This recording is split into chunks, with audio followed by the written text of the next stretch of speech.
Break के बाद एक बार फिर स्वागत है आपका और हम बात कर रहे हैं हरक सिंह रावत से, नेता विपक्ष उत्तराखंड और कांग्रेस नेता से। तो रावत साहब, हम ब्रेक से जाने से पहले लगातार बात कर रहे थे। अब ये मैं आपसे ये पूछना चाहूँगा कि कांग्रेस किन लोगों को इस बार विधानसभा में टिकट देना चाहती है? देखिए, मैं सोचता हूँ जो हमारा मंथन हो रहा है लगातार, कल भी मेरी जो हमारे जो प्रभारी हैं उनसे बहुत देर तक बातचीत हुई, परसों भी मेरी उनसे बातचीत हुई दिल्ली में। हमारी पहली जो प्राथमिकता है कि हम कैसे चुनाव हमारे लोग जीत सकें। नंबर 1 वो जिताऊ कैंडिडेट हो। नंबर 2 कि उसकी कांग्रेस, माननीय सोनिया गांधी, कांग्रेस के प्रति उसकी आस्था हो, पार्टी के प्रति उसके विचारों में, पार्टी के प्रति वो समर्पण उसके मन में हो। और स्थानीय जो परिस्थितियाँ हैं उन सब के हिसाब से मैं सोचता हूँ कि और उसकी छवि भी अच्छी हो। इन सब को देखते हुए मैं सोचता हूँ कि हम टिकटों का निर्धारण करेंगे, क्योंकि लीडर पोजीशन के रूप में हर उस कमेटी में मुझे बैठने का मौका मिलेगा जो टिकटों का तय करेगी। तो मैंने भी अपनी पार्टी हाईकमान के सम्मुख भी और अपने सभी वरिष्ठ नेताओं से हमेशा बातचीत में ये कहा है कि अगर कोई हमारे कितने ही नज़दीक क्यों ना हो, हमारे बहुत है, राजनीति में होते हैं बहुत सारे लोग, सिफारसी लोग ना आए, बहुत से लोग नज़दीक होते हैं। हमें अपने नज़दीक के लोगों से ये कहना पड़ेगा और सख्ताई से कहना पड़ेगा, प्यार से कहना पड़ेगा कि भाई आप चुनाव जीतने की स्थिति में नहीं हो और इसलिए हम आपकी मदद नहीं कर सकते। आप नेता अच्छे हो लेकिन विधायक नहीं बन सकते। हाँ, देखिए कोई जरूरी नहीं कि सब लोग विधायक बने। यह आवश्यक नहीं है कि बहुत अच्छा व्यक्ति है, मेरे पिताजी माना बहुत ईमानदार हैं, बहुत अच्छे हैं, लेकिन वो चुनाव नहीं जीत सकते हैं।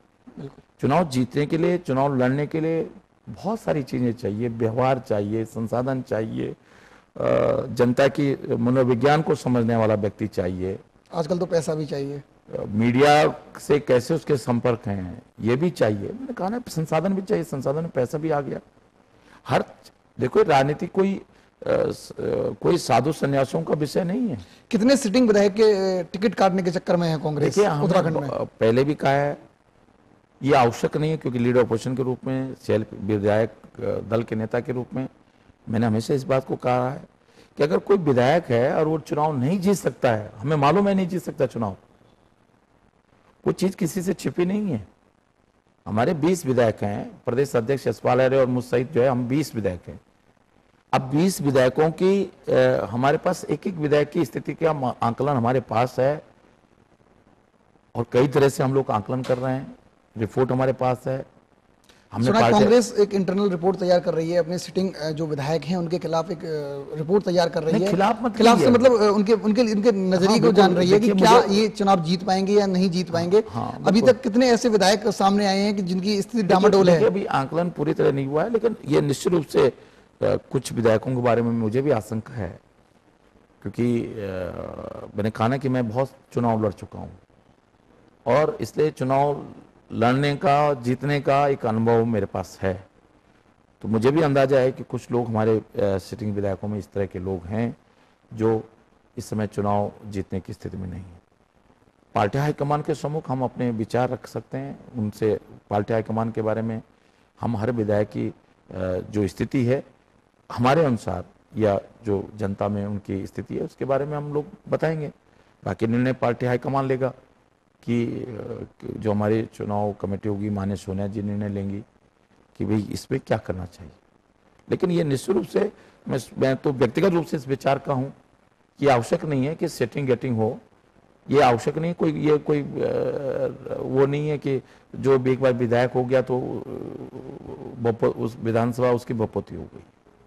तो क्या जिस तरह से कांग्रेस सत्याग्रह रैली भी अभी कांग्रेस ने की है, क्या रेस्पॉन्स कांग्रेस को मिला है या किस तरह से निशंक सरकार जिस तरह से काम कर रही है? देखिए, उत्तराखंड की राजनीति को दो मुख्य बातें, बल्कि 3-4 बातें हैं जो मुख्य रूप से उत्तराखंड की राजनीति को प्रभावित करते हैं। नंबर 1, उत्तराखंड का कर्मचारी जो लगभग 2.5 लाख के आसपास है, वो उत्तराखंड की राजनीति को प्रभावित करता है, जिसमें टीचर भी आ गया और कर्मचारी भी आ गया। और ये 75% उत्तराखंड का कर्मचारी और शिक्षक अनेक कारणों से, मैं बहुत कारणों डिटेल में नहीं जाना चाहता हूं, लेकिन पिछले 4.5 साल की भाजपा सरकार से ये इतना दुखी है, आक्रोश में है, किसने परिवर्तन करने का मन बना लिया है।